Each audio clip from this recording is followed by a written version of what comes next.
Hi leader, this is Ritesh Kesarwani, entrepreneur and business coach. दोस्तों, आज के इस वीडियो में आप सभी लोगों का बहुत बहुत स्वागत करता हूं। तो दोस्तों, आपके साथ भी कभी कुछ ऐसा होता है कि क्या अगर आप सेल्स की टीम में हैं, अगर आप डायरेक्ट सेलिंग यानी कि नेटवर्क मार्केटिंग में हैं, या फिर अगर आप किसी कॉर्पोरेट में किसी टीम को लीड करते हैं, तो क्या आपके साथ भी यह प्रॉब्लम होती है कि लोग आपको छोड़ देते हैं, लोग आपको पसंद नहीं करते हैं, लोग आपकी सुनते तो हैं लेकिन करते नहीं हैं, करते वो अपने मन की हैं? ऐसा क्यों होता है? अगर ये समस्या आपके साथ है और लोग आपके साथ जुड़ने के बाद आपको जल्दी ही छोड़ देते हैं, तो ये एक बहुत बड़ी समस्या है। एज ए लीडर बहुत सारे लोगों की एक कॉमन प्रॉब्लम है, और आज मैं उसी पे एक वीडियो लेके आया हूं ताकि इस कॉमन प्रॉब्लम को जड़ से उखाड़ के फेंक दिया जाए, आपको वो सोल्यूशन दिया जाए जिससे आप एक लंबे अच्छे रिलेशन अपनी टीम के साथ डेवलप कर सकें।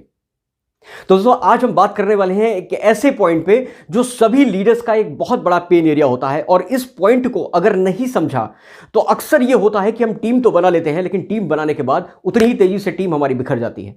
लोग किसी और के साथ जुड़ जाते हैं, लोग किसी और के पास चले जाते हैं, लोग कहीं और ज्वाइन कर लेते हैं। तो दोस्तों, अगर यह प्रॉब्लम आपके साथ है तो यह वीडियो आपके लिए है।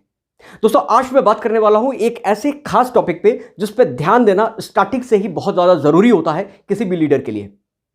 जब आप किसी बैंक में जाते हैं, वहां पर आपको अपना अकाउंट ओपन कराना पड़ता है। ठीक उसी तरह आप जिंदगी में किसी भी व्यक्ति को अपनी टीम में ज्वाइन कराते हैं, किसी भी व्यक्ति के साथ आप एसोसिएट होते हैं, वहां पर आपका एक वर्चुअल अकाउंट खुलता है। जी हां, एक वर्चुअल अकाउंट जिसको मैं बोलता हूं इमोशनल बैंक अकाउंट। जी हां, यह हर एक उस व्यक्ति के साथ खुलता है जिसके साथ आपका इंटरेक्शन होता है, जो आपकी टीम में आपको ज्वाइन करता है। Emotional bank account, EBA।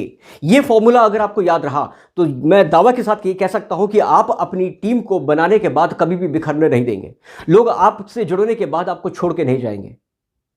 Direct selling, network marketing में यह एक ऐसा बैंक अकाउंट है जिसका होना बेहद जरूरी है, बेहद जरूरी।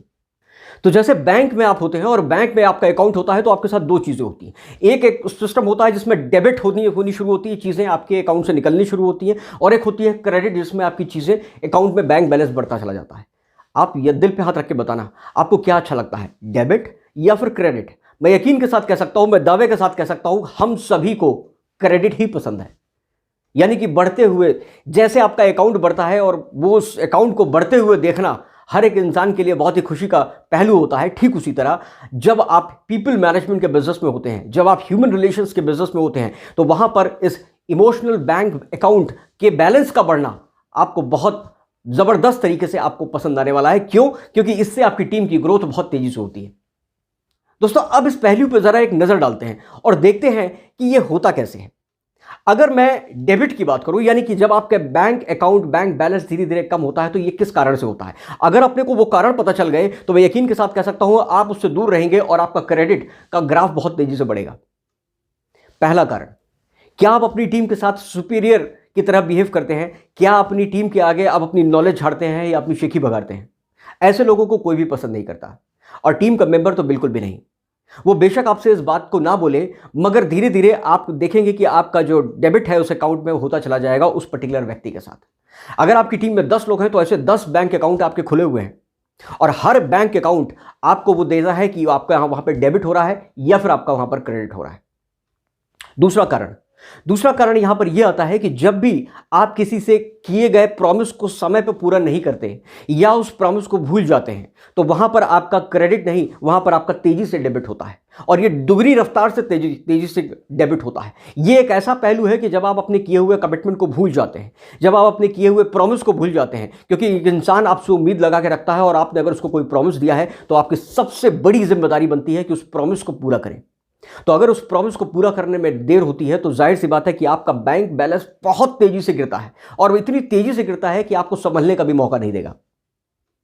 तीसरा, अगर आपका कम्युनिकेशन उनके साथ क्लियर नहीं है, या फिर अगर आप उनके साथ बातचीत करते समय उनको इग्नोर करते हो, या फिर अगर आप ग्रुप मीटिंग के समय अगर आप उनकी बेइज्जती करते हो, टॉन्ट करते हो, ये सारे के सारे आपके डेबिट करते हैं, आपका बैंक अकाउंट बहुत तेजी से खाली करते हैं। और सिर्फ वही नहीं, दूसरे भी इस चीज को जो ऑब्जर्व कर रहे हैं उस टीम के अंदर, वो सब उन सभी के अकाउंट में कुछ ना कुछ इंपैक्ट पड़ता है, और वो क्रेडिट का नहीं, वो सिर्फ डेबिट का होता है।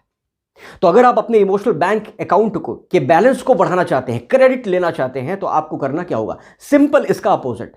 मतलब ये कि अगर आपको किसी से प्रॉमिस आपने करना है तो पहले तो सोच समझ के प्रॉमिस कीजिए।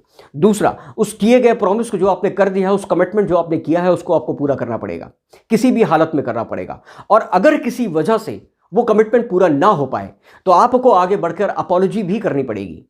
आप उनसे बोल सकते हो कि देखिए, मैंने आपसे एक प्रॉमिस किया था जिसमें ये त्रुटि होने की वजह से, जिसमें ये प्रॉब्लम्स आ जाने की वजह से मैं अपना खुद का किया हुआ प्रॉमिस आपसे पूरा नहीं कर पाया, उसके लिए मैं तहे दिल से क्षमा प्रार्थी हूं। और यकीन मानिए, जो बैंक बैलेंस आपका डेबिट की तरफ जा रहा था वो अचानक से क्रेडिट की तरफ जाएगा। क्योंकि जब टीम मेंबर ये देखता है कि आप उसका खुद का टीम लीडर खुद सामने से आकर, बिना उसके टोके, बिना उसके रिमाइंड किए हुए, खुद सामने से आकर माफी मांग रहा है, कितनी बड़ी पर्सनालिटी है। ऐसे व्यक्ति के साथ कौन नहीं काम करना चाहेगा। तो जाहिर सी बात है कि आपका डेबिट जो हो सकता था वो आपका क्रेडिट में कन्वर्ट हो गया। वहीं अगर आप अपने कम्युनिकेशन में सामने वाले को रेस्पेक्ट देते हैं, ग्रुप मीटिंग में आप सामने वाले के एफर्ट को रिकॉग्नाइज करते हैं, एक्नॉलेज करते हैं, या फिर उसको पर्सनल कॉल करके उसके किए गए एफर्ट पे, बेशक उससे रिजल्ट आया हो या ना आया हो, अगर आप उसके किए गए एफर्ट को अप्रिशिएट करते हैं तो डेफिनेटली आपका ग्राफ बहुत तेजी से बढ़ता है। तो दोस्तों, आज का वीडियो मुझे लगता है कि आपके लिए एक बहुत बेहतरीन वीडियो साबित हो सकता है, क्योंकि जो टिप्स मैंने दी है ये टिप बहुत सारे लीडरों के पास नहीं है। और यही टिप आपको एज ए लीडर एस्टैब्लिश करती है जब आप एक हाई परफॉर्मेंस टीम को डेवलप करना चाहते हैं, जब आप एक बड़ी टीम को गठित करना चाहते हैं, बड़ी टीम क्रिएट करना चाहते हैं। तो ये इमोशनल बैंक अकाउंट का जो फंडा है, अगर आपको ये क्लियर हो गया तो डेफिनेटली आप एक बहुत बड़ी टीम क्रिएट कर पाएंगे और लंबे समय तक के लिए एवरलास्टिंग टीम जिसे हम बोलते हैं, आप उसको डेवलप कर पाएंगे। तो दोस्तों, मैं समझता हूं कि आज का वीडियो आपको पसंद आया होगा। अगर आप मेरे इस चैनल पर नए हैं तो इस चैनल को सब्सक्राइब जरूर कर लें और बेल आइकन को जरूर दबा दें ताकि मेरे नेक्स्ट वीडियो की इंफॉर्मेशन आप तक सबसे पहले पहुंचे। तो guys, thank you so much for watching. Stay connected, stay fit and grow yourself.